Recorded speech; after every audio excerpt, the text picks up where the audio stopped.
Ingen lov, ingen misbrott. Ingen misbrott, ingen nøye. Hadde køyre en ringa til her, da bodde kort annet i hellen. Ingen lov, ingen misbrott. Hvis ingen misbrott, så ingen nøye. Hva skal du snakke om nøye til hvis ingen er misbrottare? Ha? Hva skal jeg stande her og møtteke omkring nøye? Jeg har ikke møttekene ui. Jeg har ingen grunn til å møttekene nøye. Jeg vet ikke hva nøyen er, utan det først innsutje og få i oppmåle. Og innsutje misbrottet til grunnleggjande.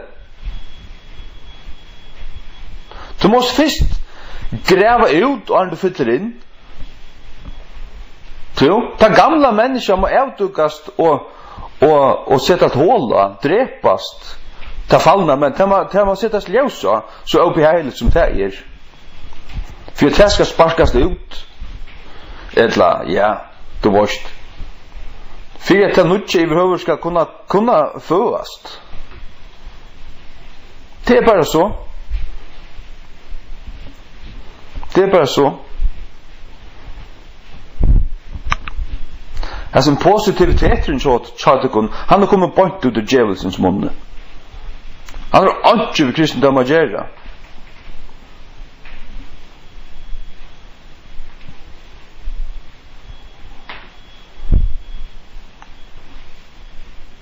Jeg kjenner at det tvørste utjøknen mest har jeg bygd i skåpen. Ja.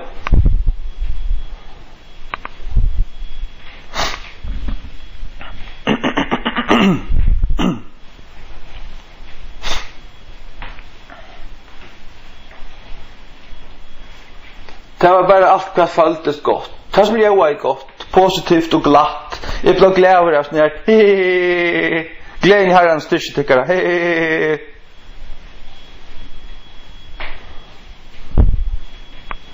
Et eller annet, hvis du spørs meg. Det er ikke også en sjøvnfyrsøk. Mer et eller annet enn hva det er høylig annet mellom folk her ut. Høyst ærligt. Høyst ærligt. Ja. Liggen florerer her ute. Fullkomligane. Bergtal som du ankan til sette for.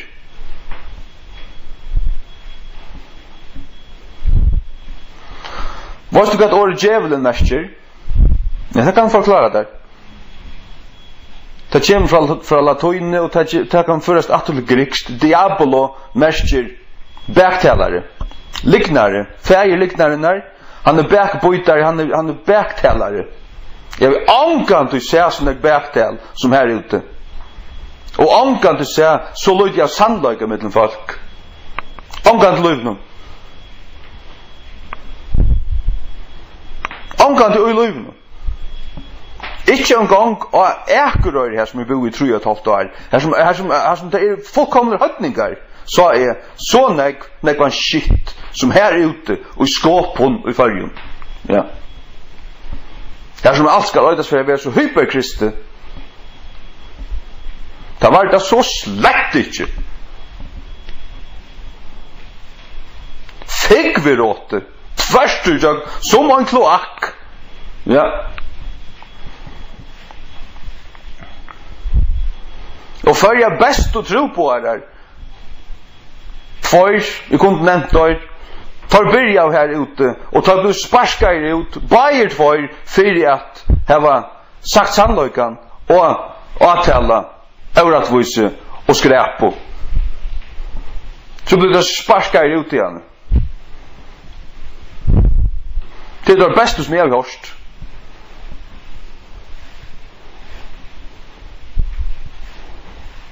Som jeg var dum. Sannast du. Som jeg var dum.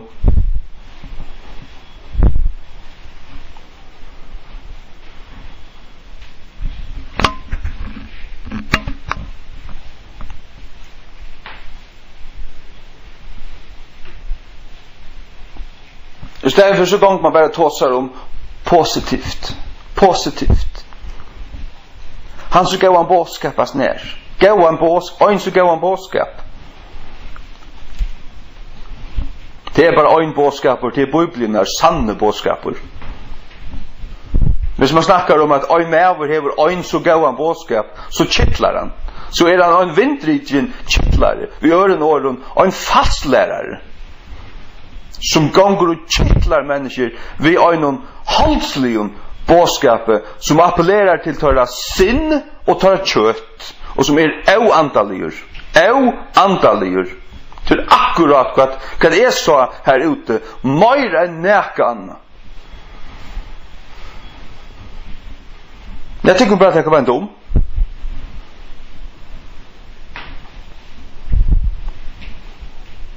Oppinsaner i havnene.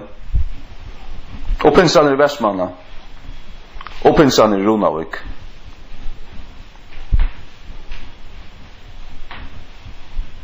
Det var ikke fætter i evangelien en gang. Ikke en gang.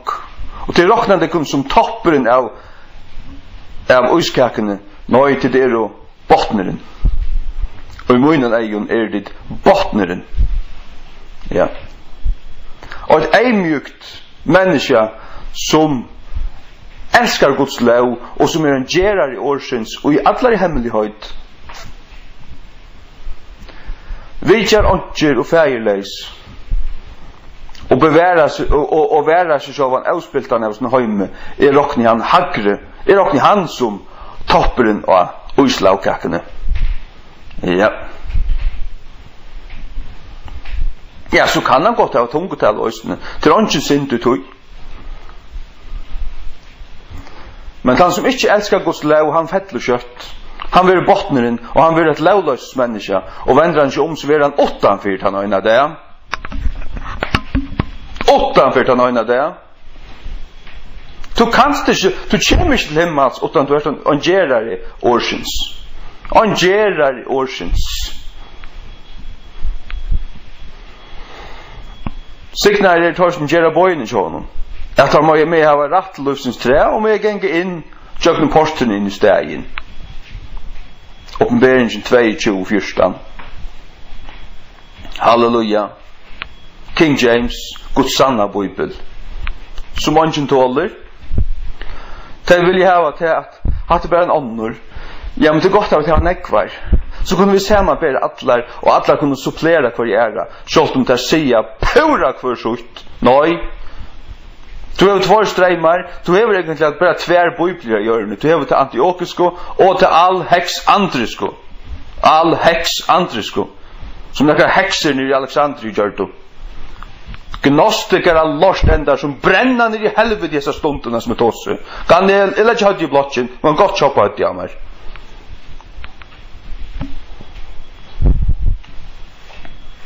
Det er på bibelene man hever. Og bare andre av dem fra gode, hinner opp på helvete.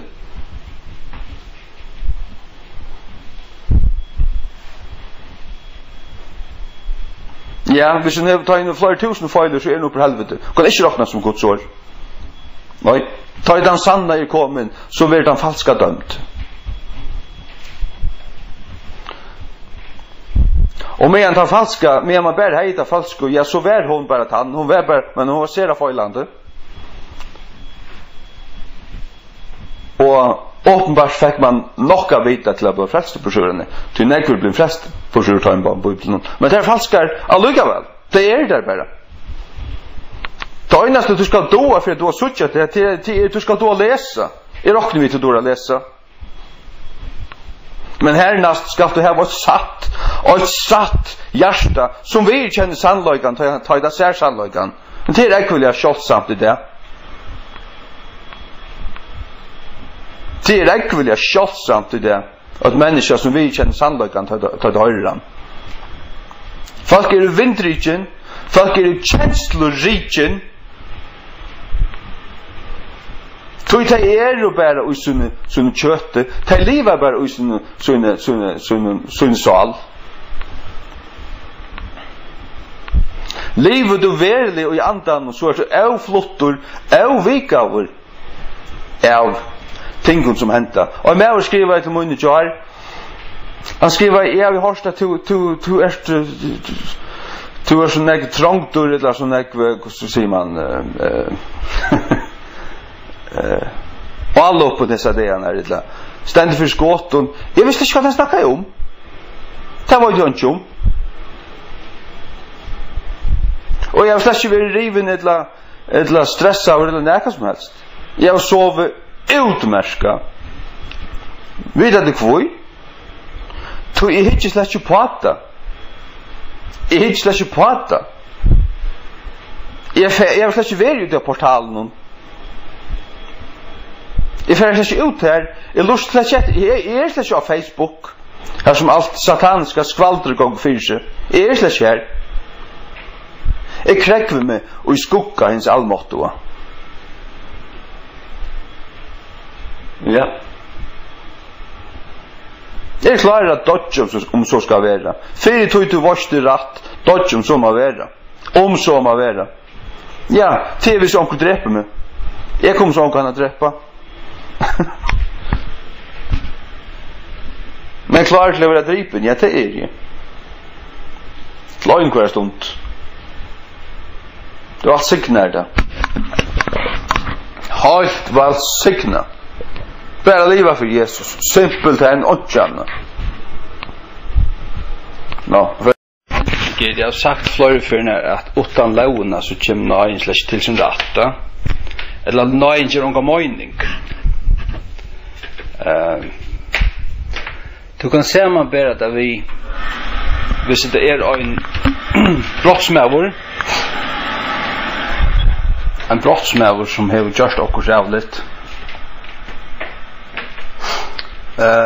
Han har gjort okkurst. Alltså och självande det bästa för brottsmannen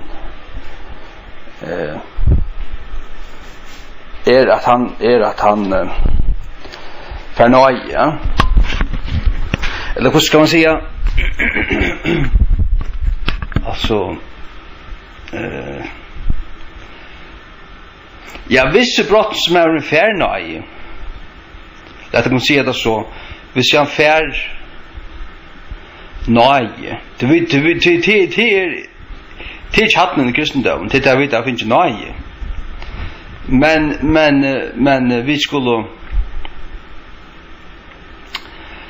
vi skulle bli mycket människor.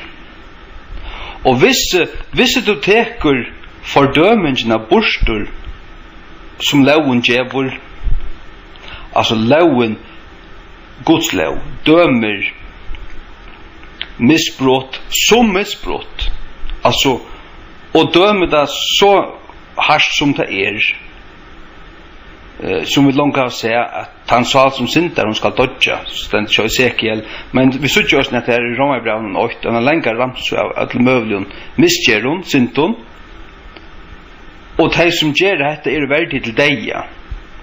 Det är fysiskt kan deja. Under lånet blir det dripena. Men vi är inte här. Vi är självande inte här. Men hvis nöjen släck inte värd till så har du blivit dripen. Ja. Så har du blivit åtta upp på bordet har blivit dripen. Och ta öja vid stadverk. Ta öja vid faktiskt stadverk. Till lån dömer synderna så rävliga som hon är. Och då kan du inte fjärna låna. Nej. Kvoi du ikke kan fjerne låna? Ja, men først litt der, ja, men så blir låløse. Ta blir låløse. Altså, til akkurat som en brottsmävor, han tidsen, han gjørst akkurst, og han øyre dømast. Men hvis han ikke lov og han gonger frugjur, hva skal så sannføre han om nekka som helst? Her er ikke mørk, altså alt flyter. Og til akkurat det som er det, tjatar med lovleiso, som ikke vil høre 8 år tale om nekka lov. Det blir lovleis. Og jeg har sett det. Jeg har sett det. Mer enn hva jeg har tålt til å sutte på. Særlig gjennom mitt pinsene her er helt forferdelig. Ja. kanske inte mittlen folk som är uppvuxen i ordentlig familjen. Det är akkurat som att det är bara smitt in åt det, vet du. Men flertalet som jag ser är de som är omvänt och gänga bara till en sån möjlighet som ångan till amen i näka som helst till att och de betraktar nöjna som bojliga. De betraktar nöjna som bojliga och de lever dubbelt liv. Jag ser alltså flertalet som jag ser på gör det. Ser det akkurat som det är. Och till ett lablosh alltså blir chockerad av det. Simpelt en chockerad av det. Ja. Hetta Kristi likam, ja så har vi spudjande varmt för det. Pura chockerad av det. Några rav ruskande gäll. Jag har totalt backa ut från det. Fullkomligen. Och jag får huxa djupt. Jag får huxa djupt. Lauen hever en mening, hon har det här. Du kanst inte ta henne borstur. Och en missbrott är stadig ett missbrott. Det må behandlas. Ja. Tog jag att en som fär nöje, han må först sucha till vad nöjen kostar. Alltså, det var det som jag började med att säga, att Guds hjärta är kärlöjt. God inskir ångan syndarens dig, men att han må vända om och liva. Men det är vad det är så omvändningen utan låna. Vad är omvändningen utan låna? Utan låna så är det inte synd. Vad ska också vända om från? Och det är nämligen här vid det då. Folk vänder sig om. Det kallar sig frälst. Det är väldigt akkurat möte och det blir bjäva fram och det för fram onkla i händer och att det nu är du frälst och klapp. Och så får det där. Och det är puraste obrökt. Fullkomliga obrökt. Det är oänderfödd att mun titche. Ja. Oänderfödd att mun ärliga titche. Rävliga folk idag. Gysliga och hade chockerande. Ja. Men det som blev frälst vi att i 1946 januari 1946 och en gammaldags missionsmöte och en missionsvecka. Flera av tajmen rättan alltså varvat till det där är känner det var för det och det är en sunna, starka, solida tryck. Ja. Ikke öll, det är en rävlig utvattning i det, men det blir ordentligt frälst alltså. Ordentligt frälst. Ja. Ta var sint. Det var sint att synda. Och man visste det. Och man följde sig som en syndare. Och det var tog man kom till Jesus. Då man visste det, man var en rävlig syndare som var egentligen ett brottsfolk. Man var en brottsmävor. Alltså man är brott lauer, Guds lauer. Det är akkurat det som synd är. Fjärna ditt lauerna så är inte kristendom rätter. Jag kan säga det kunde.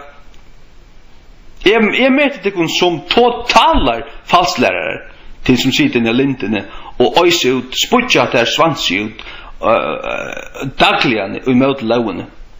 Ja. Det sier akkurat som og jeg har hørt nekvar vittnesbord om ung som geng i Philadelphia og evangelius og stand her som fullkomlig lengt ute. Det livet totalt dobbelt liv. Men skulle øydes for øye andali, litt opp hånden, tale tunken, men det spudja djevlar hver løtto. Så det livet totalt dobbelt liv. Helt ærlig, jeg må si at det ivist vi, det ikke akkurat som det ikke frelst. Det ikke frelst. Råkne vi at det er nødvendig slag av pinsamøynheten der. Det er kanskje minne en annan folk som av sånn endurfødt og frelst. Ja. Flertallet av dem har ytterligere antar. Helt ærligt. Det er gøyselig. Det er hva det er. Gøyselig. Det skulle øydes for å være frelst. Det er det slett ikke. Det er fortsatt og synd for glatt vekk. Det vet ikke hva synd er. Det råkne ikke noe som synd.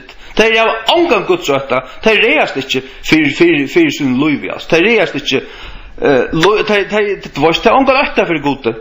Ångan øtta for gode. God är bara okkur som är gott. Okkur som føler gott. God älskar det. Men de må känna till Guds heilaløyga og øysene samstundes som de känner till Guds kærløyga. God är inte bara kærløyga. Hvis du sier bara god gaur, bror, god kærløyga, og det er bara det, så känner du ikke god. Jeg skal hatt i blokken, du känner ikke god, hvis du sier rett om god. Nei. Du känner ikke god, for du øysene vars til at han er heilavur. Ja. Jeg sier det så inntrådjant, vet du, det er fløyt i det. Jeg fløyt i det, du skulle høyre det. Ja. Han er heilavur.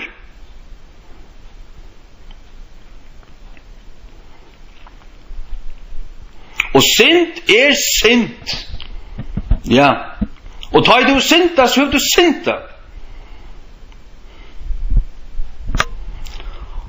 Og du kan få en nøye, men du skal vite at du synda. Og du vet, nøye må ikke bli bøylig for deg, annars venter det slags om.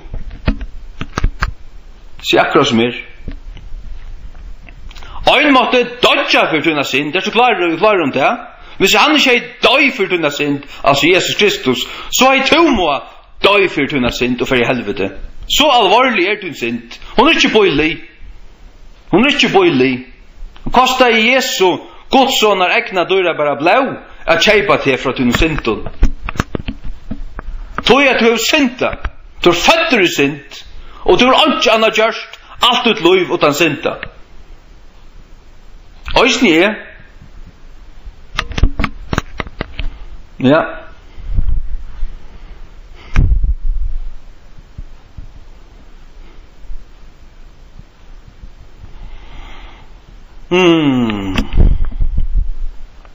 Nå, jeg hadde virkelig strave.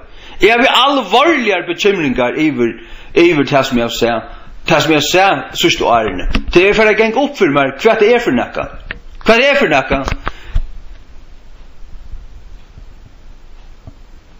Det er kålande i åren av det som lærer falskt i det. Kålande i åren av det virkelig forsint av det.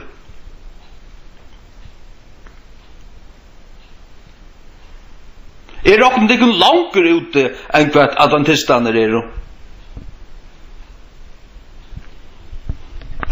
Det er totalt farner det av at du må en ærlig at ikke.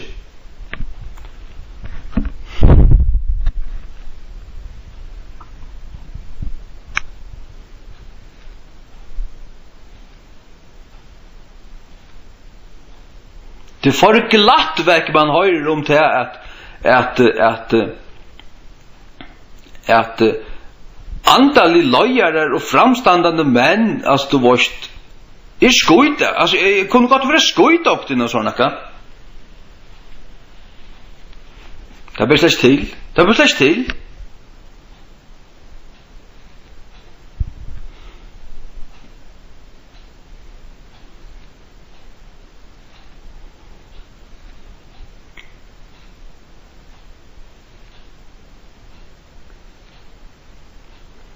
Kjenner en rikve av ungen tryggvande som er skøyde er hver gang.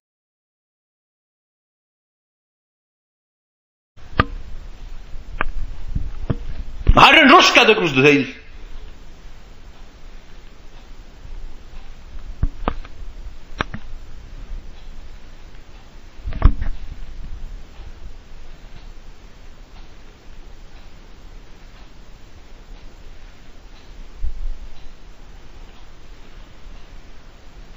Synd er synd.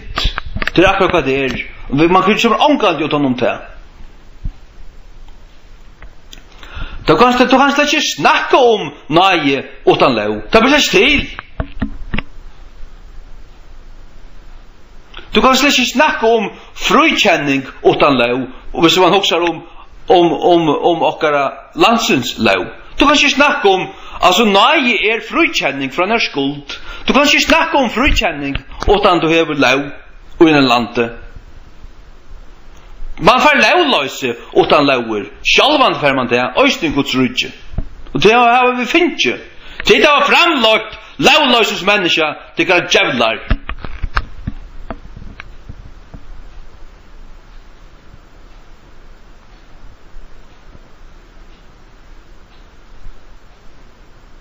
Ja.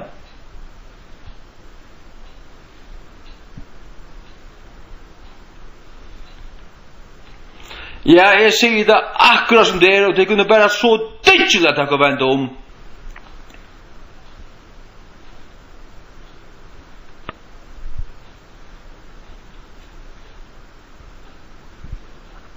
Ein kristen endurfødder, Jesu Kristi lærersvøynur, han lever etter Guds åre, og det at halda Guds bå. Jeg fløyte jo at jeg kunne kalla meg en lovlærare til jeg slett ikke. Jeg har sett han jo. Jeg har sett han jo. Kærløksbøye kan døylas sundru tvei. Elska skal du god, og elska skal du nasta døgn. Teiba i bøyene kunne døylas sundru tudjo. Vi kommer atter til tudjo bøyene. Da kommer vi. Du kjenner ikke god hvis du lever totalt lovlest. Du har angande møtt honom, du har angande kjent han. Det sier oss det første Johannes brev. Ja.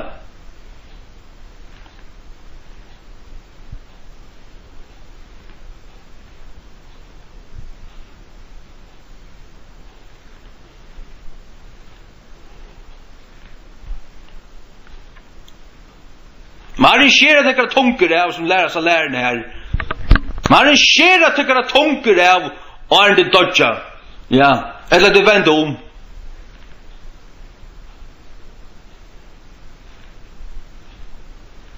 Omgavering för det kon. Noll. Alltså hon är mindre än noll.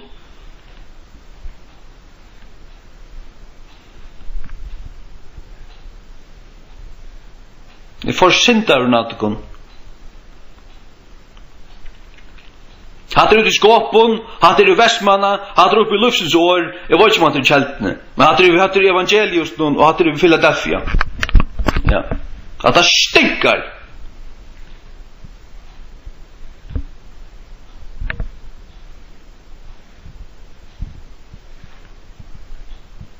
Jag säger det akkurat som det vet ikon, till att jag älskar ikon, jag vill säga ikon för i helvete, helvete stickare unkel.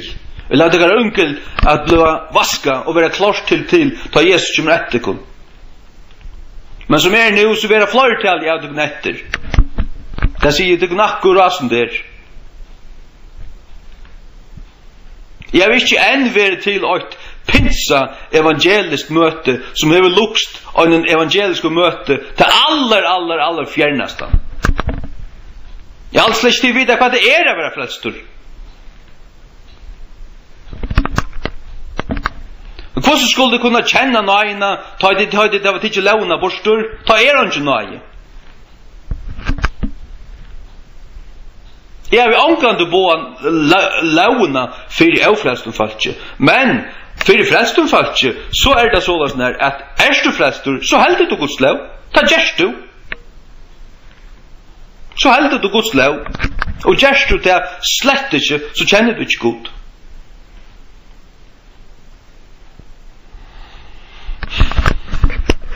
Det där. Så det att sucha rävlöjgan av sin skuld sucha da fist sucha kusse etla statte och så få nöje det som framlöjer ett nytt människa 100% säkert det som må til for at en takksamur, engrande syndare brøytest til at han først ser hvordan skildyr han og så fer nøye skilet du at her hadde det som ombrøyder et hjärsta ja, hadde det som gjør en syndare takksamma fyrir nøyene hadde det som fyller han vid takksam og kærløyga til hans som djevus her nøye. Nøyen djever han gav mening utan han fyrst ser sånne rævlig skuld. 100% sikkert. Skilt du kjatta så du fræt skuit bøyter i heisen til en pinsa nissa. Til en pinsa nissa over helvete. falslærande. Jeg lærer ikke kjøtt pektig i musita. Det er jo anstygt for jeg lorta bådskapen kjøttekon. Han gjør ånga mening. Han framløyer falsk kristen. Falsk kristen. Det er akkurat godt at det gjør. Ja. Som slags ikke møttekka nekka nøye. Det blir slags ikke endurfødt eller nekka som helst. Og fullstendig avbrøtt. Det øyneste det er i stand til å gjøre til å gjøre tudgjent. Og det er treller, staklaner. Det er treller, kjattekon. Jeg har sett det. Det er treller. Ja. Og så er det øyneste som de har forstand på å gjøre til litt hentur og stand og sinje og trykker til. Så det er egentlig det som de stand og gjøre til det er rønne behe og god som det slags kjenner. Det er rønne behe og god som det slags kjenner. Ja. I stedet for at du virkelig kjenner han, ja, så synger du i kvart, og i kvart slett ikke. Det er fullkomelig lukka mykje. Fullkomlig lukka mykje. Det som er det viktigaste, det er å liva fyrir. Liva fyrir. Kvann det, ta i ånden ser, tog du hever han tjadar, og i rønt og vero. Du kjenner han, og i rønt og vero. Rønt og vero. Rønt og vero. Ja.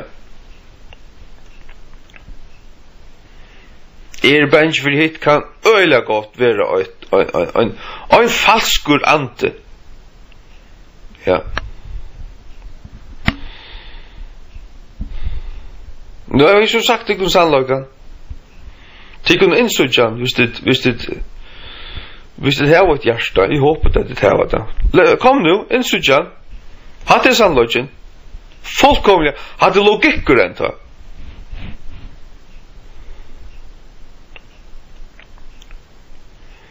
Jeg ikke vet hva sint vær, og da loven sier, du skal ikke etter dette. Og da stendet definere, for første Johannes brev, hva sint er. Sint er misbrøtingen av lovene. Hvis du tenker lovene pura borstor, så er han ikke sint. Og hvis han ikke sint er, hva skal du så ha nøye til? Hun gjør ikke mening. Til det kan stå i undan. Alle kristne båen, vi har fjernet bøyene 100% ut ur råkningsstasjonen. Bøyene må være i råkningsstasjonen. De frelser ikke. De bare kalldømme. Og det må de gjøre. Ja, men annars er han ikke mening vi nå eier. Det kan nossødd. Det kan blåst og nossødd som alle fjerne lovene. Ja. Jeg har anka respekt for det kun. Vend de om til kan lovløses pakk. Nå vet jeg hva jeg snakker om negativitet og positivitet i stedet fire. Vet jeg hva det åtte snakker om? Ratt og rengt. Rattvise og avrattvise. Høylavløyka og sint. Men til det var fjerna ratt og rengt. Hva er rengt? Hva er ratt? Ha? Hver er det her og i samviskene av tekkere omvendingen? Tekkere som tid av omvendt? Det er slett ikke omvendt. Det er slett ikke omvendt. Det kunne ikke være omvendt utan at det suttje sånne sint fyrst. Til innløsende. Så snakker man bare stedet for om positivitet og negativitet. Det var veldig positivt at det fikk meg å føle godt. Og i stedet for at loven dømer ting som sint og i samviskene tja folket, så ganger det bare et sånne følelser i stedet for. Og dette føles rett. Dette føles godt. Dette føles rett. Og det har vi også hørt når jeg slår folk sier, at du skal bare ganger etter tog som føles rett. Det er som to, og uten en kjenslen er fri for det. Han slår ikke rett. Nei. Han slår ikke rett. Du skal ha Guds lov i hjertan. Ja. Det er hun som skal løye det. Hun er ljøs av gøtetøyne. Guds år. Og det er i grunnene på hans herre. Guds ord. Till det som ska rattlöja det. Och geva det ljus sålas när att du överhuvud kanst leva ett liv som behär gode. Det är det ljus som det dreier sig om. Det är inte akkurat utopiskt snedot gantakent New Age ljus. Nej, det är Guds års ljus. Guds års ljus som du skal hava. Vet näka vad det är? Helt ärligt. Folk blir bort det. Ja. Nu har vi laxens ser att det här helt nere bort. Jag vet det. Ja. Och det är inte synd du det kun. Du lägger ju inte pett i om du säger det bara hast och kontant. Och nämner det med namnet och kallar det till som det är då. Det skulle så sörnt det som höra det och det skulle vara kallar till omvändningar till att pinsanisser. Hoppande och dansande. Vindrikno, känslodrivno pinsanisser som inte har Guds lov till att göra stund. Det är lite vävnum till kun. Helt ärligt. Förstand jag kunde snacka om pengar. Det är bara det einaste att vi har förstand. Vet jag kunde snacka om pengar? Du tycker det är god. Det tycker det är god. Ja. Det är alltid lysande. Helt lysande. Ein som älskar god vid ödla sin hjärta, han vill nekvälder snacka om rättvise. Rättvise.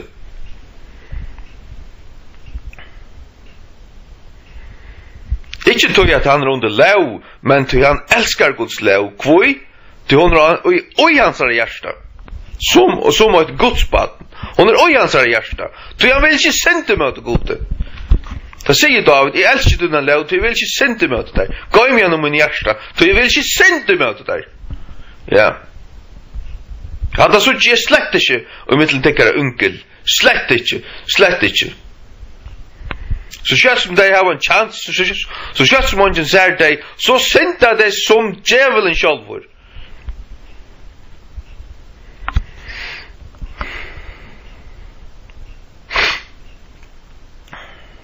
Och satt Guds baden lever lika rönt, ta i angen säran, som ta i ödsutjan. Varst du kvui? Du han lever så ett Guds baden liv, bara för gode. Bara för gode. Annars stendte det i Salma 19 i King James. The law of the Lord is perfect, converting the soul. Herrens lov fullkommen. Hon ombrøyder salene, eller omvender salene.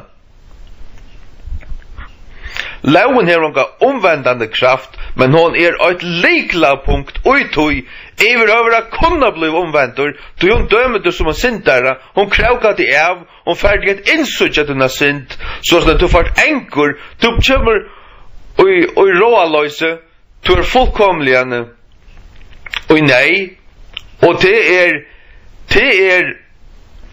nejut, för jag behöver kunna veta om att du blir krauka av det, att du insert den synd, så lösnar att du bröjtest, du innara, du hjärsta dreja sig bort fra här som tänker någon, du tänker en 140 grader vänt, och så gånger du hinvägen, till det som det är vänt om. Och det är allt vi synda gera som du måste insutja. Du måste føla det som syndare. Ja. Omvändelse är inte bara en snedig känsla som du knappt blir fast och bara ut ur tomar luft utan näkra båan. Hon har sitt logiska sammanhang. Ja. 100%. Här är nokkur avvist ting som spelar in att en syndare vänder om. Nokkur helt avvist ting. Ja. Och det är grundläggande till loven. Du hon dömer det som syndare. Och då du insert det som syndare, tar du nej, ta först du är vaskad där, tja Jesus. Ja. Då ger det anka mening till tvattla standa bara som nisser och hoppa och fortälja hur så dejligt allt är över tryckvante. Kom fram. Och så klaska händer av folk. Det blir så frälst av sån här. Och det går gröst en sjönfyrsöken. Det blir omfödd, ombrott, ändrefödd. Fullkomligen. Och så lever det ett dubbelt liv. Staklarna. Är det synd i dem? Är det inte virkelig synd och slukke folk?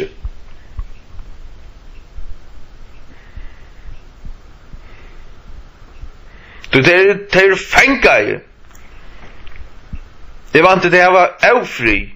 Det vet inte vad det är. Det har inte kraft till att leva rätt. Ja, men det blir omgående det ordentligt ändefött.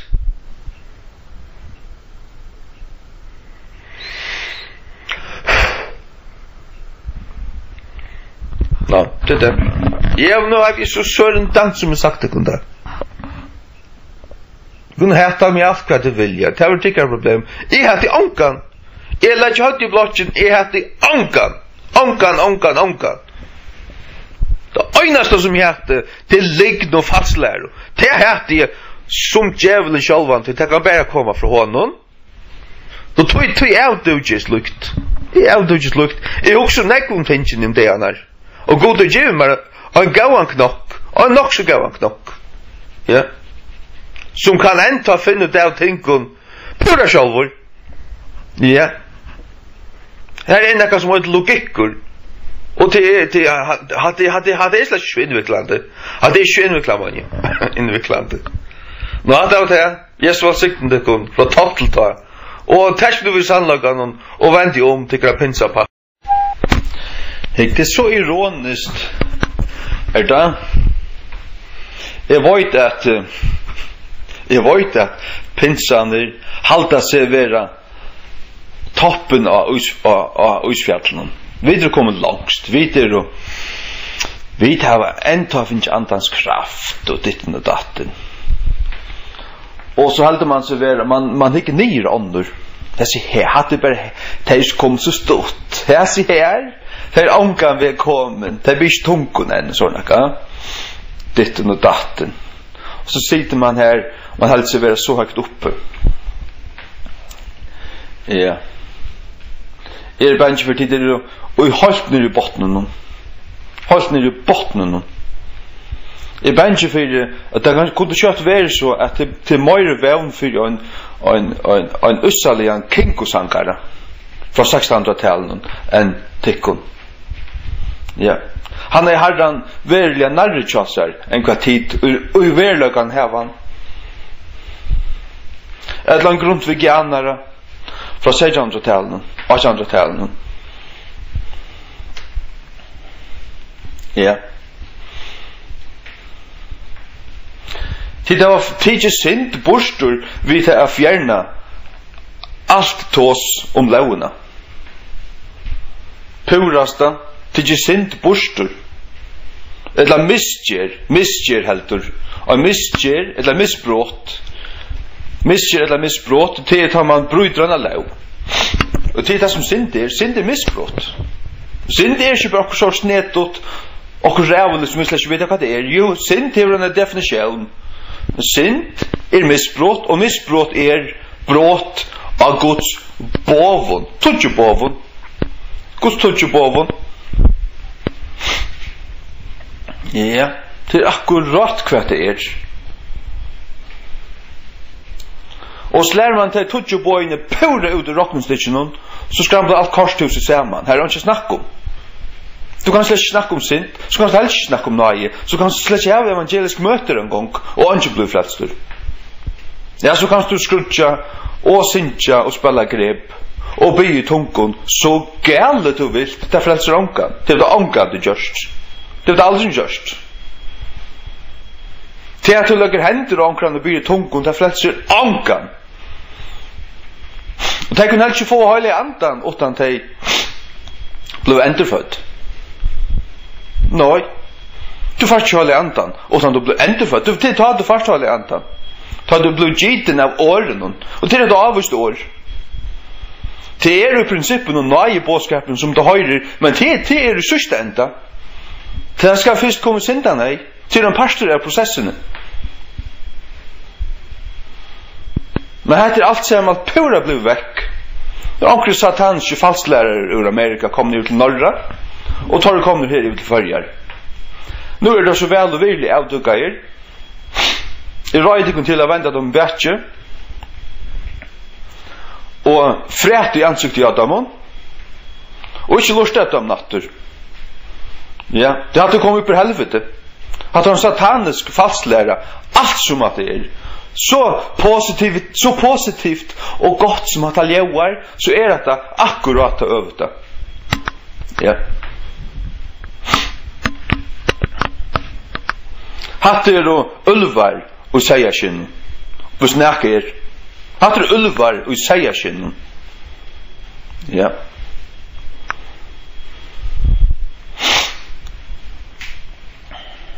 Ulvar säga sin som lär att. Vänta kom bort från dem tid. Det kanske hålla med över en ulv nej. Är det säger oj ulvarsin. Visst du kan förstilla där till. Alltså, är det inte att ulvor nöjd till att ta god i kär, så allt dåligt sig kälter. Ingen ulvor. Men det kan bröla som en löva. Det tror jag att det är så hassor. Och jag har också kjäl till halsen alltid.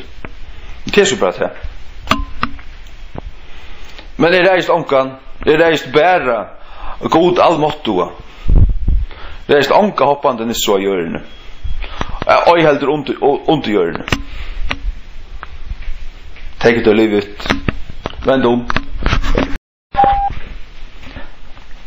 Och ett människa som ska mottaka hjälp må insutja sånna nej och vara desperat efter hjälp. Det må det vara. Det må vara mottaglig för dig. Det må insutja vantan. Det är så helt inlysande. Inlysande.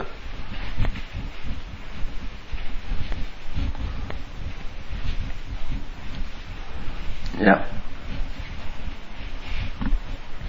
Du blir ikke bare desperator av onkon. Du blir ikke bare oi nei, du føler det ikke bare knappelig ytla. Du var ikke hva det er. Nei. Det trykker vi ikke på. Det trykker vi ikke på. Frelsan har vi synda gjøre. At du kommer til Jesus vid du er synd, og hon vil vaske av. Det er akkurat hva det er. Tog er muslimer gilter kandidater til å bli frelster. Ingen vet så vel som tar hva det er av liv under synd, og at være dømter av bovun og reglogjerum. Ja. Og tar vänta så 140 grader rundt og bliva verilige kristner. Nekk bedre enn vid vesterlandsko i det. Kristendommen i Vesterholmen er ferdig totalt pladask ut av blaman. Hvis du spørs meg. Og jødene tar endelig for å vende om. Det tar komma så fullkomligt, det tar komma gråta framför sin frälsare. Tar komma bli ett höjlagt folk så tvärstur i jöknen, halka herran. Purasta.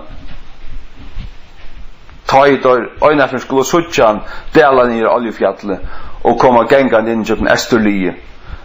Vi nagla märsten hånden och foten. När Jesus sa det, fick i hus i Ostvina mojna. Halleluja. Og i huset i Ostvina møyna. Ja.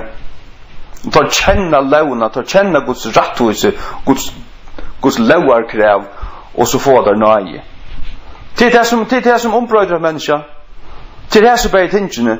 Til ikke bare åkt ting, nøy. Det kjenner man fra ötlun øren prosessun til det at det skulle 2 faktorer til. Det er sånn her i fysikkene. Det er sånn her i kemiene. Det skulle 2 faktorer til som oftast er motarbeidande. Tar er polar opposites. Tar er point motsetningar. Lauen och najen. Du måste ha på faktorerna för i överhuvud att få en reaktion som heter omvändning och frälsa. Ja. Jag vill säga omvändning är först och så kommer frälsa. Omvändning kvart är det. Jo, det är det att syndaren är avkrokavur. Han inser sina synd. Han begynner att dreja sig runt. Och så gånger han till Jesus. Och så kött som han löper ut till Jesus. Så kommer Jesus rännande till hans herre. Och frälser han. Och så är det den dagliga omvändningen. Det är att du avnoktar köttet. Og gonger i andan. Du veler andan. Jeg ganger til andan. Og du først til Jesus daglig oss når vi problemen, eller når vi synden og tingene som henter, og først han har vasket det av. Ja. Til den daglige omvendingen, hun skal løsne til. Tenk du launa borstu, så vil kvart en omvending fra byrjan av. Her vil ungen frelsa, og her vil så ungen daglig omvending. Tenk han lova deg fyrir. Her vil bare et evigt hyklarui. Et evigt hyklarui. Og en maska. Og mennesker som har det av hundan til, og som har bruk for psykologen. Bruk for psykologisk hjelp. Vet du hvert, det gamla slag av kristendom, det har du totalan fri. Totalan fri. Det gamla slag av kristendom. Ja. Totalan fri. Det er vi er. Jeg vet ikke hva folk snakker om. Psykologer, pedagoger, og så er det bras. Jeg har flere for å finne hørst til, du burde kanskje være psykolog. Men feiler han ikke?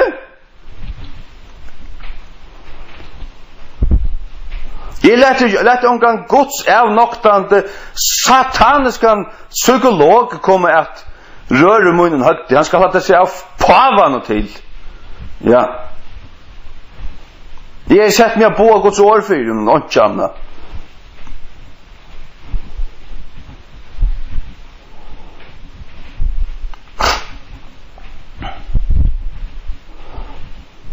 Nå i tid, hvis Jesus virkelig slipper fra meg, så gjør han et menneske i stand, og til å bli bare i stand, innenfor for atler.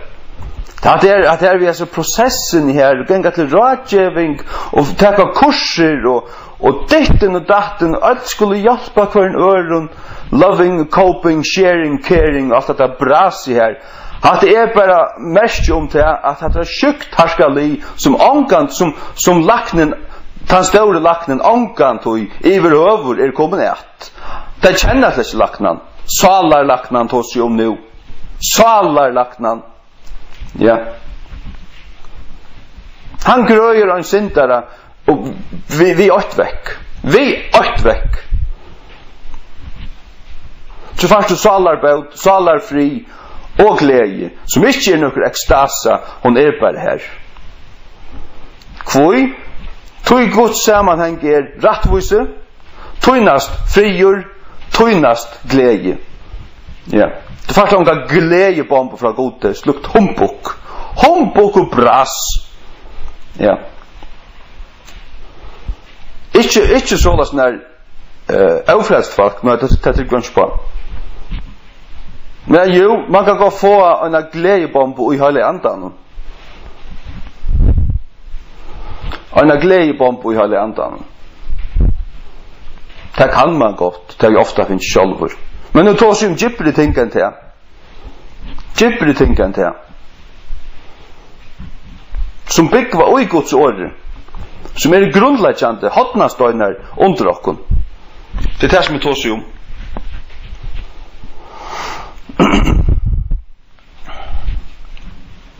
Hese motstrøyande tingene som er jo bra nei og for at noen prosess skal hente. Ja. Det er angang til noen prosess hent og i nekrare sfæro først naturligere eller andaligere utan du hever tvei elementer til stegar som gjør en reaksjon.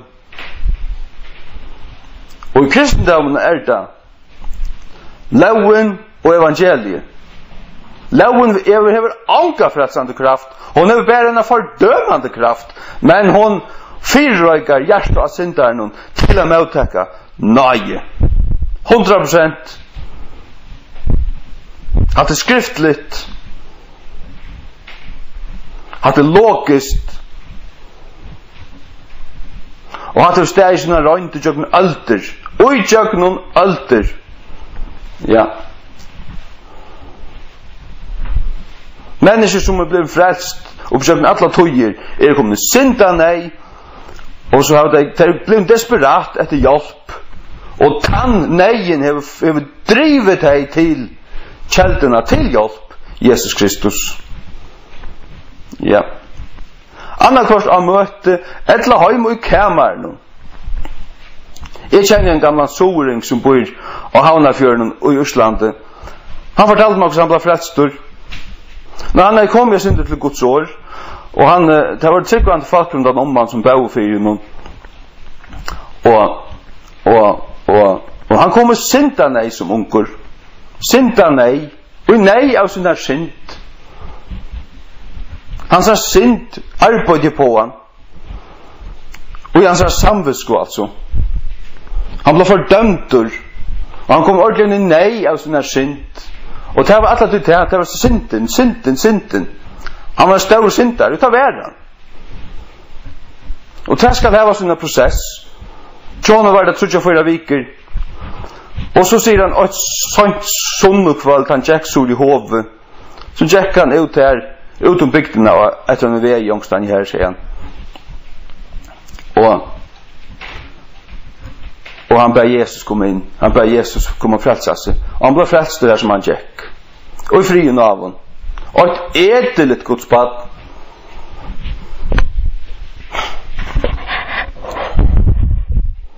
Ja. Nei, til fjerne ikke lovene. Er jo råkningsstykket nå. Så er han ikke råkningsstykket. Det er han ikke råkningsstykket bare vi øynene tale. Det er han ikke råkningsstykket bare vi øynene tale. Du måste ha tvei, for annars kan du kunna plussa eller ganga eller dividera eller minusa. Du måste ha tvei tøl.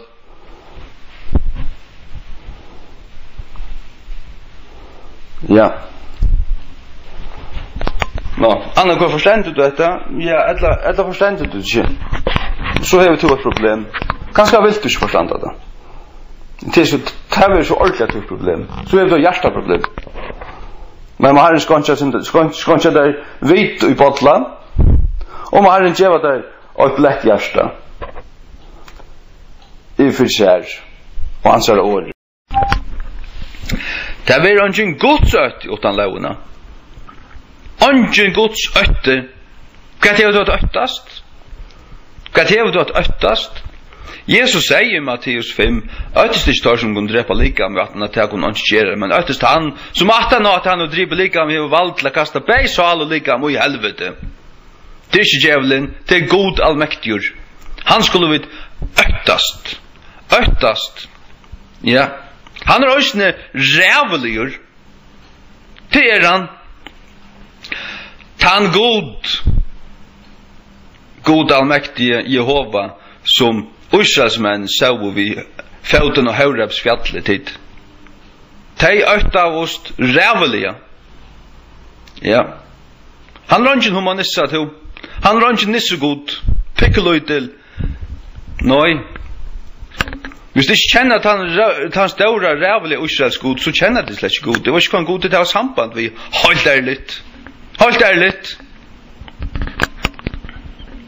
Her stender ikke jobb 28, og vi mann, sier han, så i øtti herrans, det er vursdamur, og av vujtja fra ytlun er skilningur. Hvordan skal du vita hvert ilt er og hver du skal vujtja fra, utan loven sier hett og hett er sint? Loven sier hett og hett er sint. Og til sier at det er sint, jeg snakker om hva sint er. Det er blåst og lorst der. Maren får barmas i det knokkrøtt og halvhjerner. Halt ærligt. Halt ærligt. Det er ikke djupt synd til dykon. Ja, nok sjelda. Jeg vet faktisk vel ta jeg gjør seg innsløyen her at headmennir kommer slags a lust etter som tar reist etter som pesten. Headmennir tar som få alla tøtjendina tjattkun. Tar først slags a lust etter snir. Nei. Tar alda seg hava sannløykan, det hava da slett ikkje. Men jeg gjør seg innsløyene til feldsoldatanar. Tar sart og blåande knust og feldsoldatanar. Jeg gjør etter til tøyr. Kun godt så ikke pener uta til, men hava da av søran til, innan til. Jeg gjør det for tikkun. Ja. Sannløysen skal gjøre tikkun fru i vårt autoi. Det skulle lære kjenne sannløyken, og sannløysen skal gjøre tikkun frujar. Johannes 8:2-3. Citat Jesus Kristus. Ja. Sannløyken gjør tikkun frui. Det sier akkurat som er. Ja, jeg har sannløyken fullkomlig at først i jøknen. Jeg vet noe annet sier meg så fer vekk ut der. Ja, du tror ikke sier meg her. Fer vekk ut der. Ja, det er sannløyken så dans som jeg vil han. Ja, det har vi, ja. Og det er han som sitter her og sier til kun. Og nå skulle du bare makka rett til å lorte den der. Headmennir særlige. Det er ikke pengagrusar, avpressande pengagrusar. Akkurat hva det er. Extortioners. Og hva det stender extortioners, jeg ikke øyne av tøymen som ikke arva himmelen, til slemfra. Det er hos en rævlig sint.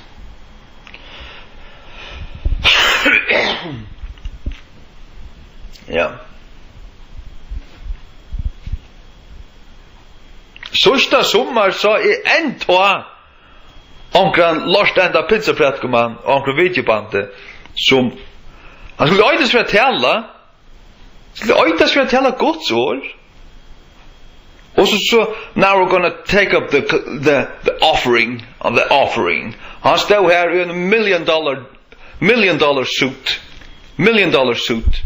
Ordligen och take up the offering. Och så var det han tog sig en halva timme om pengar. Och han säger det var synd inte att geva. Det var inte kvärt. Han snackar bara om alltså synden tja honom, det var inte geva. Till hans är det märkes. Han var en röjsande så kallad evangelist, och råknar slättsman som en evangelist. Och satans unga tvärstyrjökna. Och en pengagrus uppskrivar till dem. Ja, vi har för att vara glätt av om några far. Helt ärligt. Och majoriteten säger att det här hjärtskift, det var så bara nöjt till att punga ut till den lorständan. Det måste bara punga ut. Ja. Nu hattar du satans tännare. Det kan du bara fortälja dig kun. Tycker jag stackals födelsesoldater. Ja. Det är akkurat som väntat till kun borstor från hässe sataniska fastlärarna. Men fär inte från Jesus, fär till Jesus. Ja. Halt det till Jesus. Och tar du finner han verkligen av sonnen, då snackar han inte bara om pengar. Punga ut. Nej. Han har hållit anna. Han har hållit andor. Han har hållit anna jaldøyra snackar vi till om. Vad ska ta jaldøyra är? Det är inte futjarligt, det är antaligt. Han vill snacka vi till om rattvise.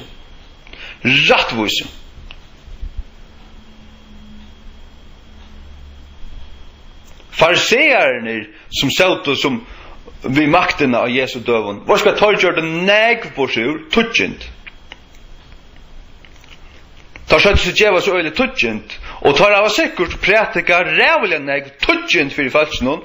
Du kvar fäkt tar det tutjent? Tajs. Och då var det hoverrujtjer. Sataniska grusar över där. Jesus konfronterar då han säger, nu ger jag tid näck på sjur, tutjent, och dilt och komman till touchen det ända dilt och komman. Men det har lagt efter tar viktigare lotnar. Rättvise, dom och kärlek till Guds. Hetta åtte det haft gjort. Hetta är viktigare ting. Rättvise, dom tämmer domsrätt. Att döma rätt. Det vill säga känna Guds ord väl och döma tingen ut från Guds ord. Det är vad domsrätt är. Rättvise dom och kärleka till Guds eller kärleka Guds. Det kan tojas på hessa på mattan. The love of God.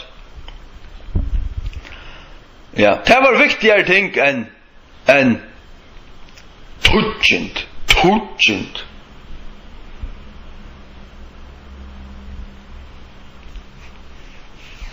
Man har koppat kristendomna hötte och man orskar inte ett år om rättvise. Tror man en utförhala av sataniskur öra kittlare. Det kan man öra kittlare ur helvete. Ja. Det är akkurat vad man Man har en ruskatisk så till. Ja.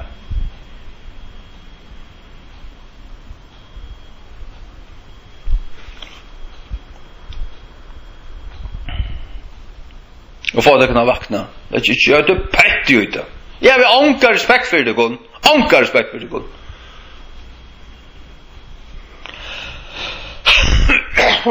Nej.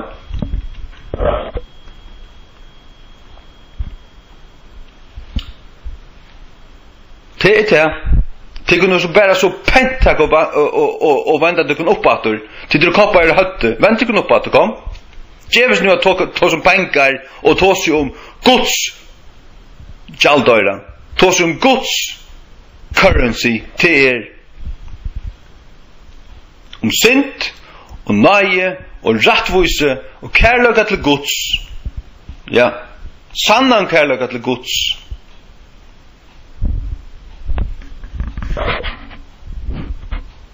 Han luktar inte av pengar, det kan se det kun. Han luktar slett av pengar.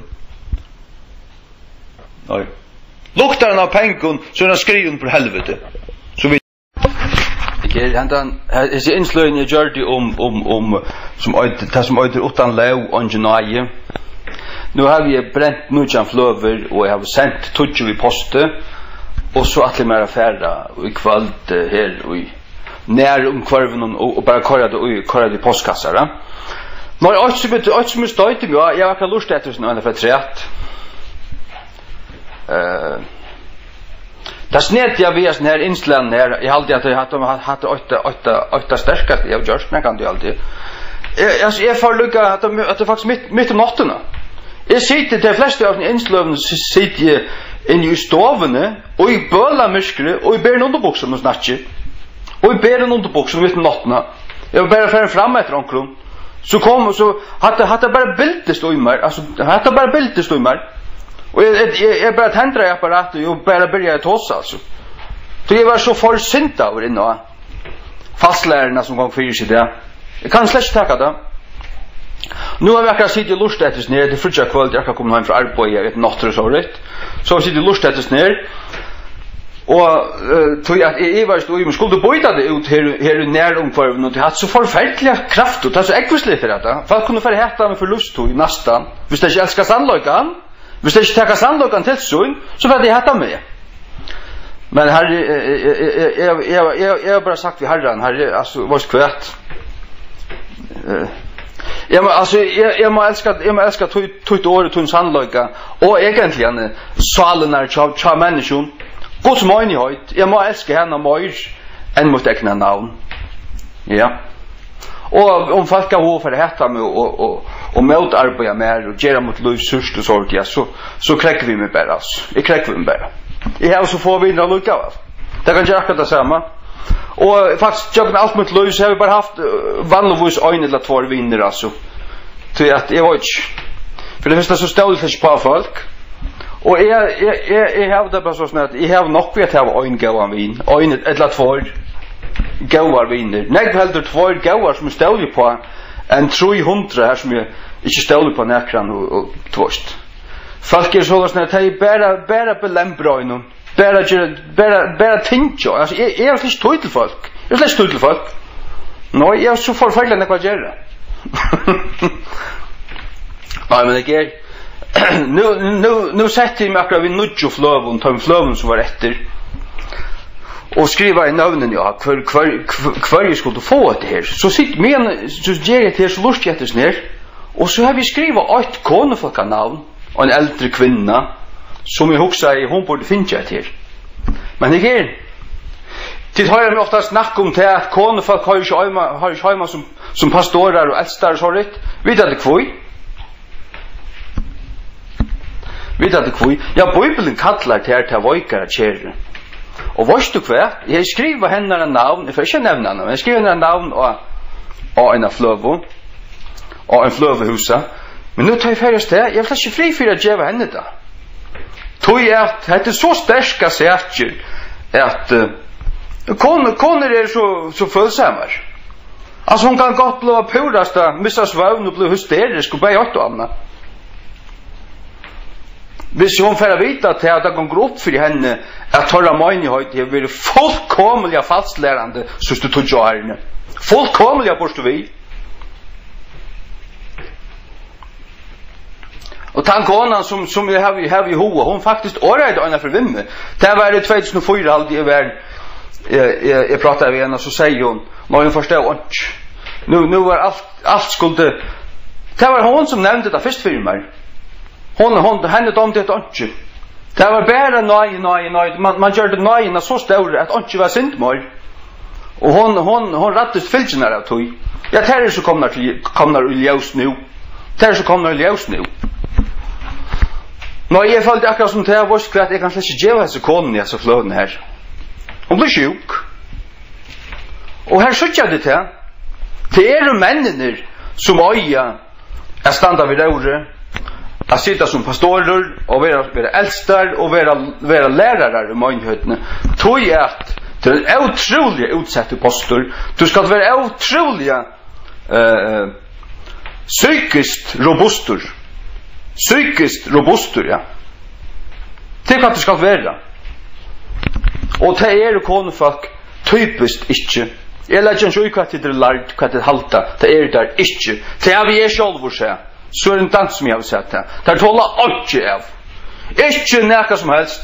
Så pratar han där samman och för att gråta och jag vet inte kvärt. Det är egentligen sannheten om där. Ja. Det är sannheten om där. Det håller inte av. Kvart 28 landa. Och skulle det här vilja sett där överst och råk att styra och löja menigheten och här var myndlag i mannen. Ja, så må det sikla det räkna sig att här vill jag så kurser inte vara pastor av. När kan du med löjve? Aldrin. Hade hon det jag själv. Ja. Nå, så jag var nöjd till att bläckat han flövhusan väck och skriva ett annat namn här. Jag också säger mig själv vårt kvärt. Hon får hjärtasle. Hon tål slett inte höra detta. Särskilt att konfolk är ensamalt. Lägg mest till. Ett ensamalt konfolk tåler inte av. Nej. Och är det en uppblåst rättssaker som onkel kunde sagt om hicka med handen här, hon är öjla stärk. Ja, så är hon fyllt av satan. Uppflaska vi rättssaker andan hon. Och egentligen hennar storhöjd är egentligen hätor inom män. Tog blasar där sig upp. Nu tar sig alltså om ett konfolk som är nökelunta som ett vanligt konfolk är. Alltså nu tar sig om innanför skallen. Det är som där verkliga är då. Ja. Det ska ha ett allmäntliga näg till och när mävor brottna samman och sitter och gräter. Ja, så är det onkel färdig allmäntligt lavin till dögnaste vojt. Så är onkel färdig lavin.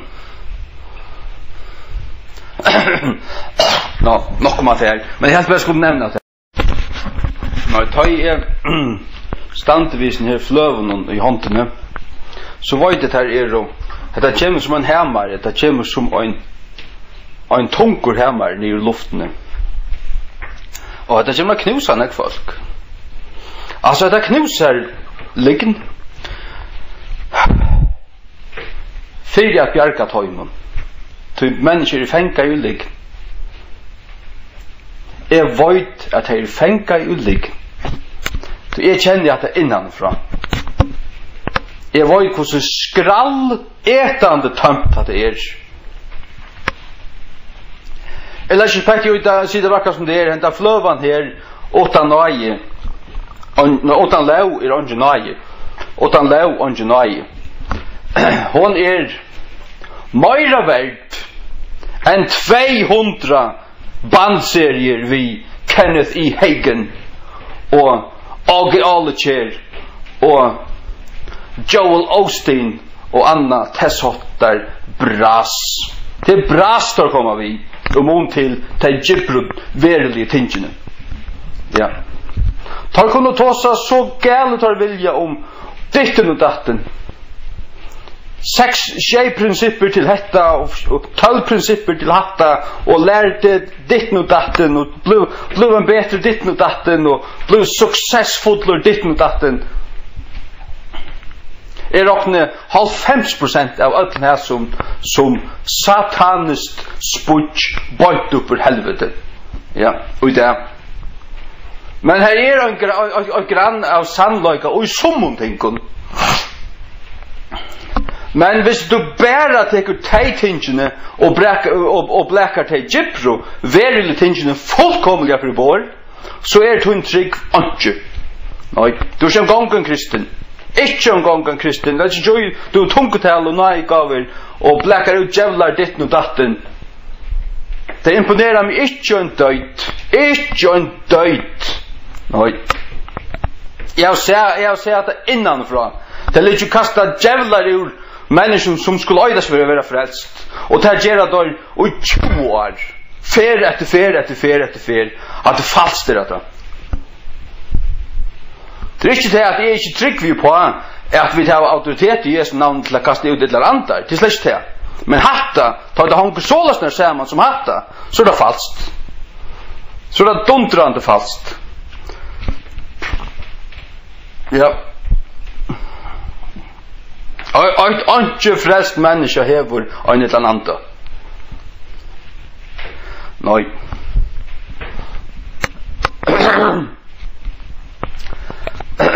Nei. Ikke et øyneste øyt hever en et eller annet. Det som jeg alltid hever snukt seg inn i kristendom de siste 20 årene i fargen, det er et falskt evangelium og en falskur ante. Simpelthen og en falskur ante som ikke er høyla i anten. Nei. Det er en etterlukning. Og en etterlukning som lujtjest ekvelig an ekv, men hun er falsk fra grunden i av. Ja. Man orskar ikke 8 år om synd. Og man har ikke forstand, egentlig, og på Golgata-verset.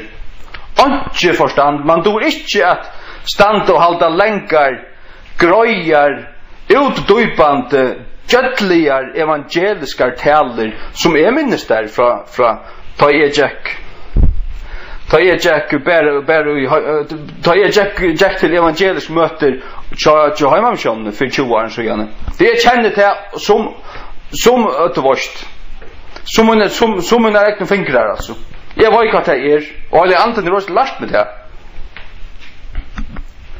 Og liksom det at jeg finner ikke nu fullkomlige fætter og lovene og nøyene. Jeg vil ikke lyse øyne bøk, ikke nekra bøk, utan bøyblene sjølva. Jeg er bare fast, det her er okkur ruskande gale med pinsene her, fullkomlige. Og det som gjør det at du får grev på ut for å røyne å komme til båndsud, det var frukten der som sa, det var anskremelige. Anskremelige frukter.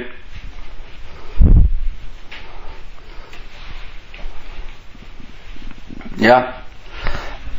Og lære, altså her er ikke lære. Det eneste man hever nekra læresetningar om, det er hvordan bøn virkar, du vet, bia for der, og vi skulle løysa det i ditten datten, ingen løstur, ætler bunden.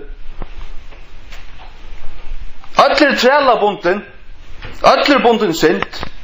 Ja, ein drekkur, ein hegretter porno, og ein ditten og datten. Her allt nyer bunte.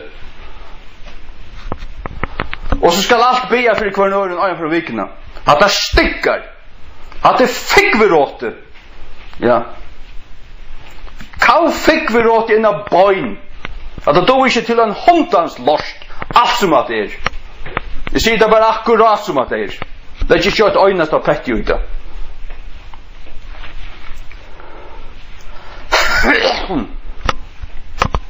Jeg trykk vi fullkomlig på nøygavnar. Jeg blir i tungen kvann ta en øynest av det.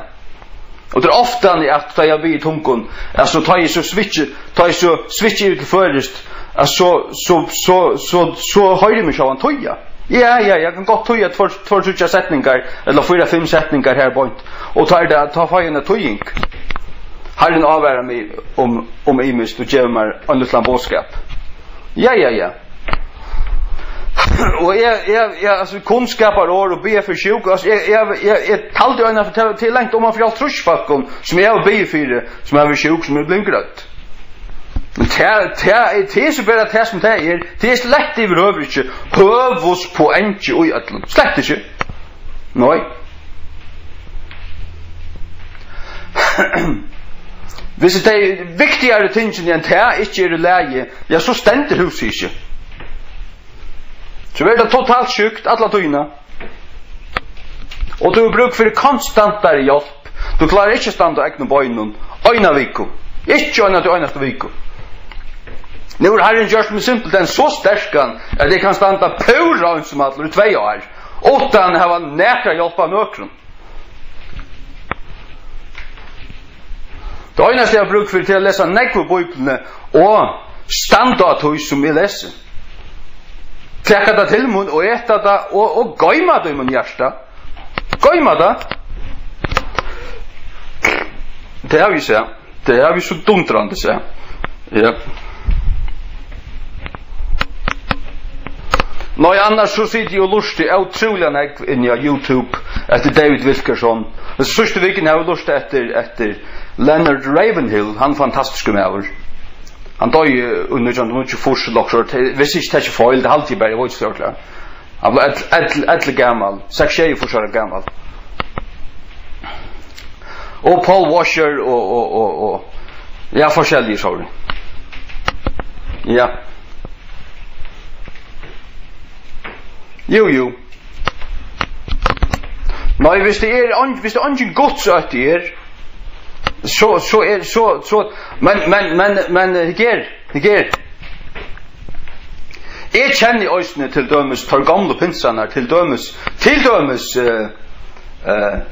Smith Wigglesworth. Jeg har lyst nek på Smith Wigglesworth. Jeg har også nok nek på etter ut av YouTube eller onker snakk om han minnene som det har for hans av Louis i sånakka. Jeg har alvorlig større respekt for en slugge manne. Men hatt det å ta i pinsene byrja. Jeg sier, her var skil i pinsene. Og det er ikke pavans fantelse av pinsene. Ikke pavans fantelse av dem. Nei. Du skulle bare finne at det til sånne røtter, eller være det fortapt, hvis du spørs meg. Ja. Særlig at det får skalte evangelius i havn. Det kavråte. Kav fikk vi råte. Ja.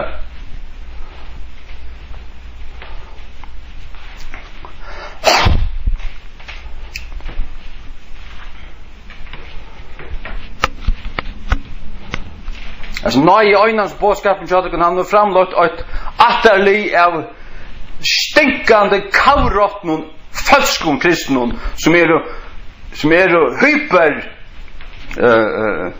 hyklarar. Det er akkurat hva det er. Hyklarar først ur kjøkken. Ja. Det elskar syndina. Elskar syndina.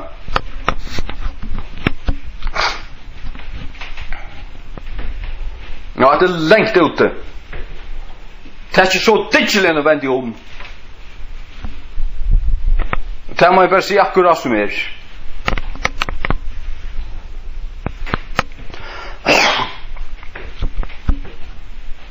Jeg var til en jævlafest, ja, jeg vet ikke hvordan det var til, men jeg viltest inn i evangeliehus til en jævlafest. Ja, det er kortet så fint, det var som et vanlig møte, og alt det der, og så sunker de jævlasangen her, og da var det altså kjett og tung og bunten, så rævlig jeg så, det var alt hengande tung og kjett, og anki løyv i dem, anki løyv, anki glede, og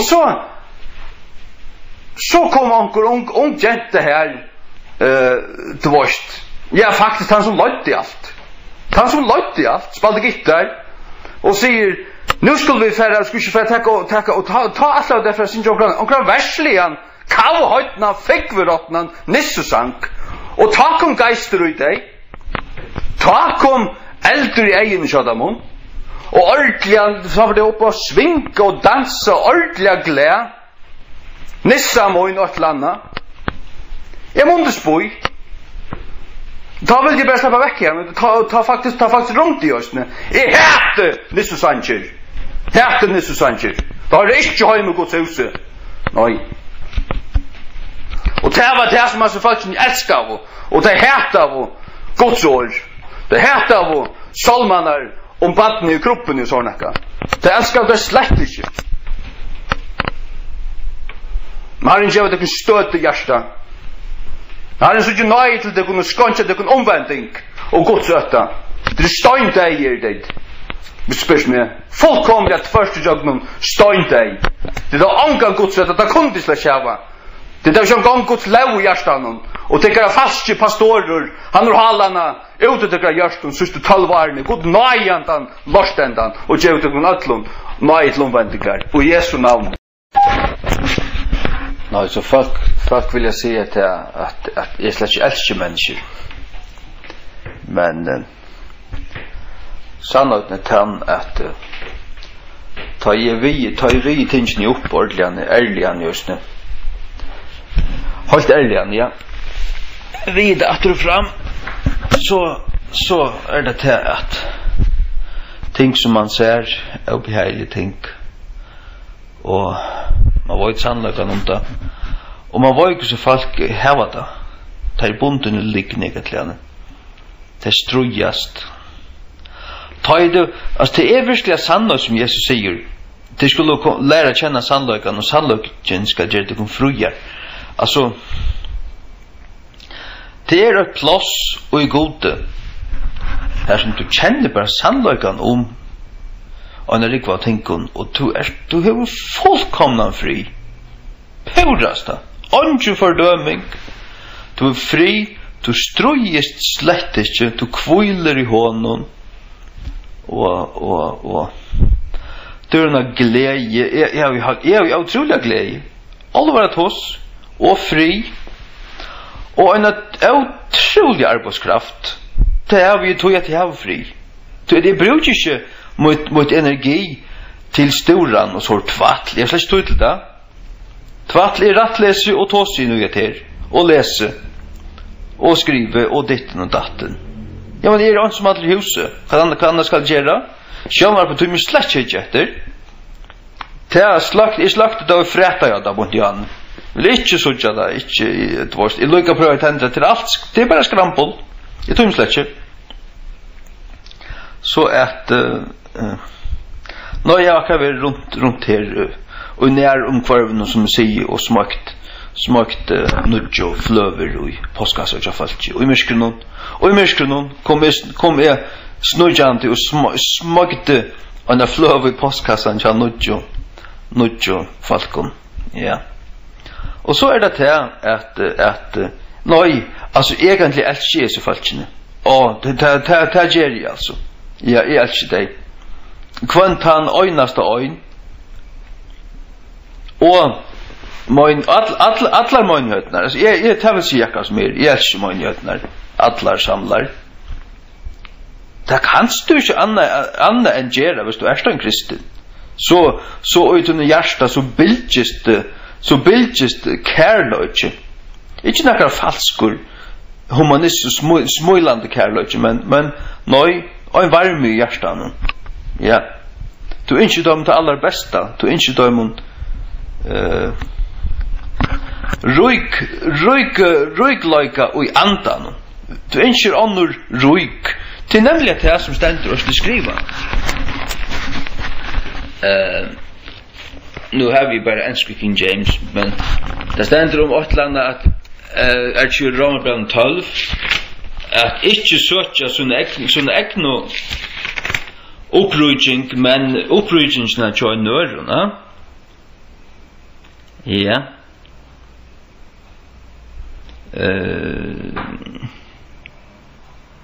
Ja.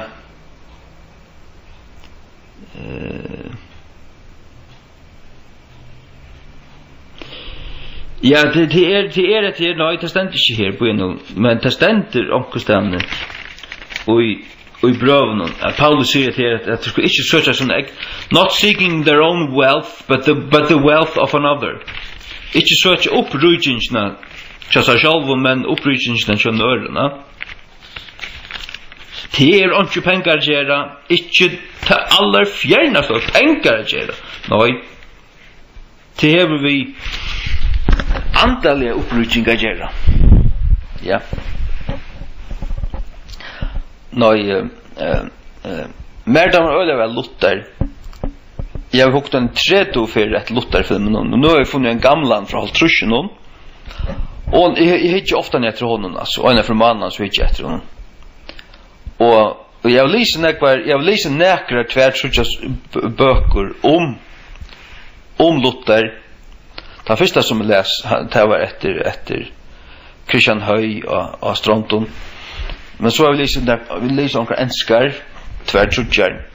Men jag har inte läst mot att skriva själv. Ja, men alltså, jag har kälterna. Jag har hinna höjla av skrift. Vad ska det för att läsa Luther till så snär, alltså? Det kunde man gott. Men till slags nejut. När Tryggven är en av oss lärare ösne. Tryggven är en av oss lärare. Det är inte bara en känsla som tog hjärta fullt av. Och ett annat som slett inte kan definieras. Nej. Hon hever en av oss en lärosättning. Den kristna Tryggven. En av oss en lärosättning. Och i botten och grunden har ju Luther rättliga väl fätter i honom. Och här börjar så reformationen framåt. Ja. Han kom ljus från himlen nu. Och till så växer framåt, du vet. Och näkver att de gamla pinsen i norra till dömes är känner en som heter Emanuel Minos. Han och i botten och grund, du vet, under anstøpen och tungotalen och tajmotinken under tog.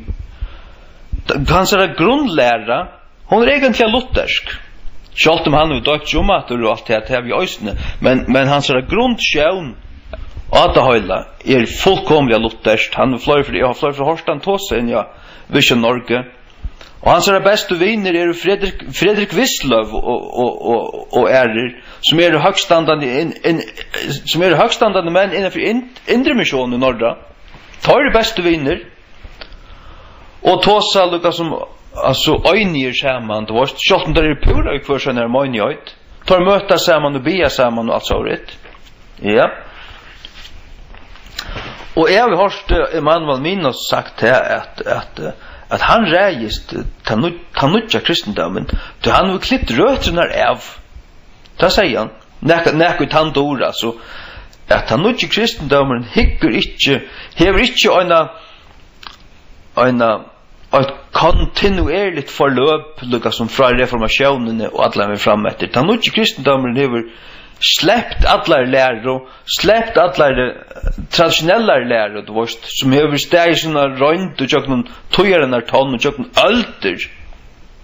Och som hever vust sig vara en sån rött lärare, det har man släppt. Det är inte något positivt och ditt med datten. Ja. Och man är egentligen kallsilter, man vet inte alltid.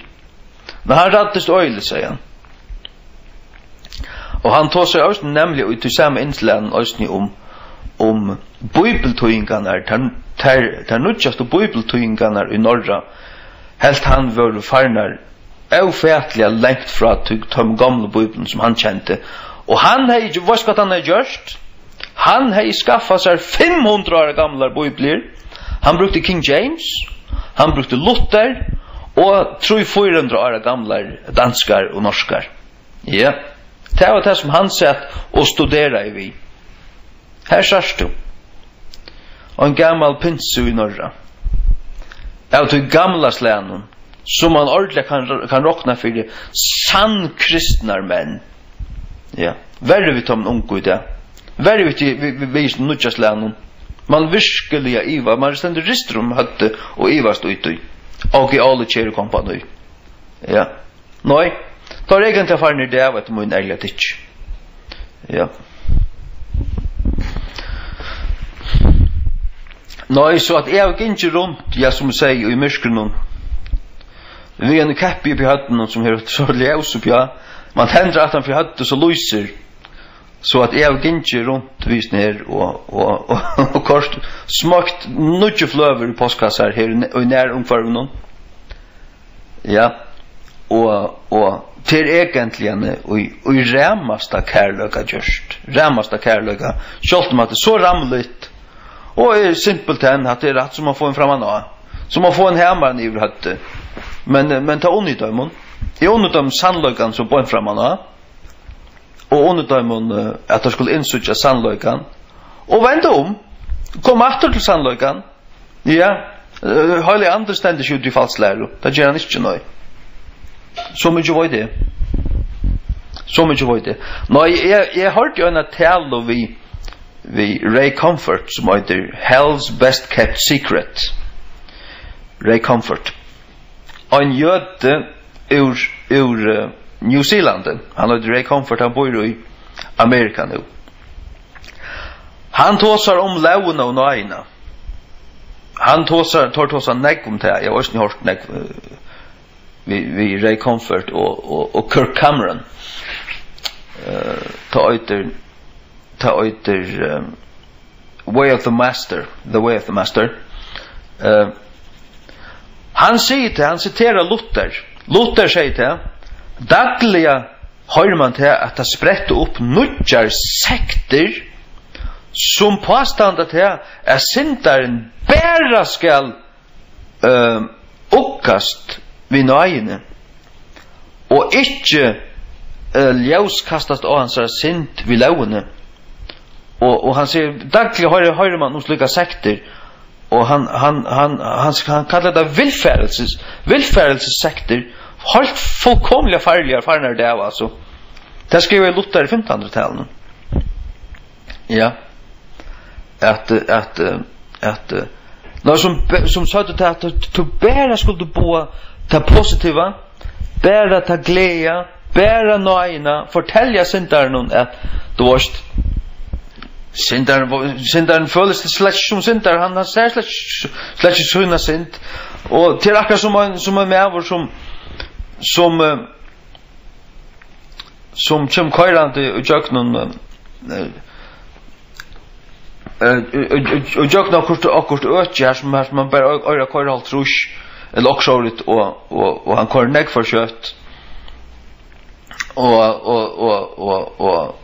men han får slett ikke vidt auto ja at altså han visst slett ikke auto men så betaler onkel bautna for han så det han slett skjermen altså nei han må få vite det var skvært du kort jøkna et øtje her atre her du bare lov til å kort alt rush du kort 5 og du varst laun 80 dømade men så kom jeg med over inn og betalte denne skuld du varst tastande bluda til en gledebåskap annars det ikke gledebåskap utan fyrst utan å færa vita klart misbråte han må få suttja klart misbråte som han har gjørst og så få vita til at det kom en rykmever inn tja suslemannen og betalte skuldene tja der du har ser det heppe mever du varst det du kanst ikke bare komme og si at det var skvært ein mever betalte skuldene tja der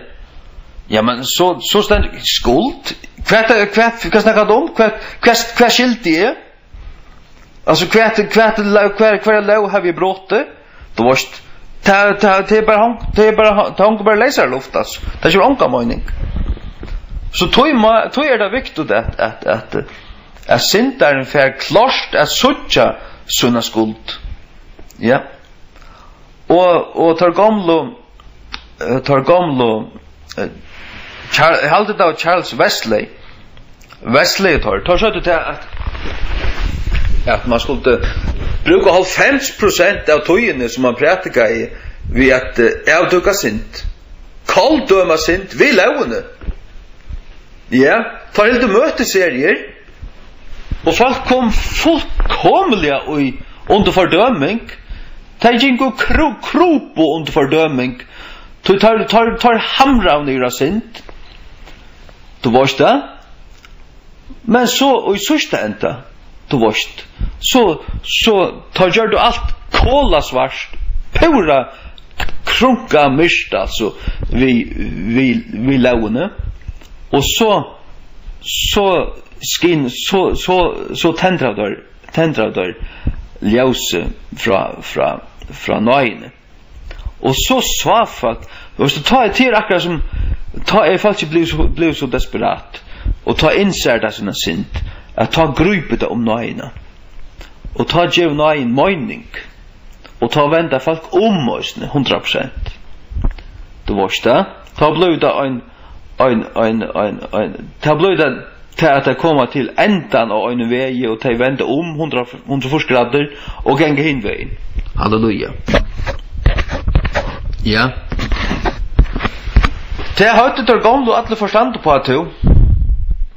Ja, Øystein Spurgeon han är Øystein förstånd på att här. Tar gamla hött största tar var öjnjurös ner från reformationen och framåt.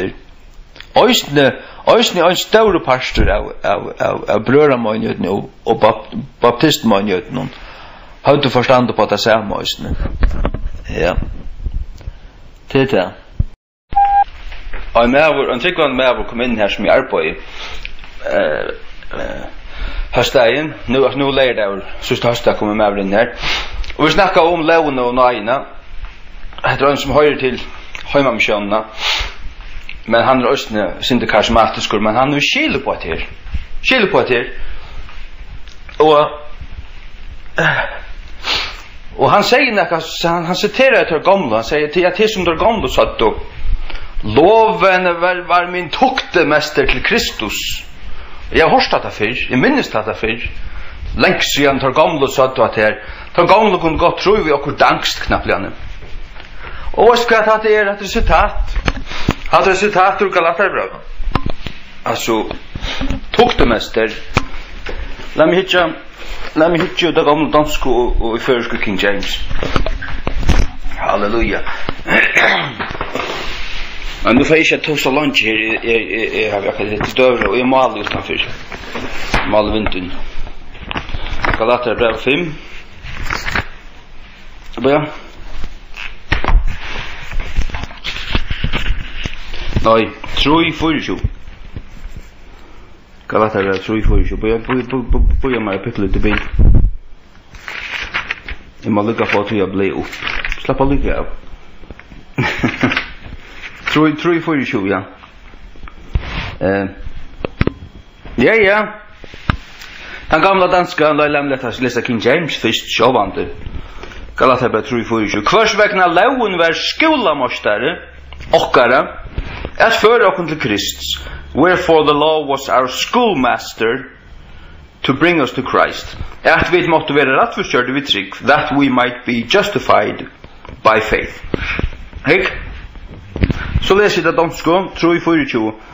Så at loven vorten vår tuktemester til Kristum, at vi skulle blive rettferdiggjorte av troen.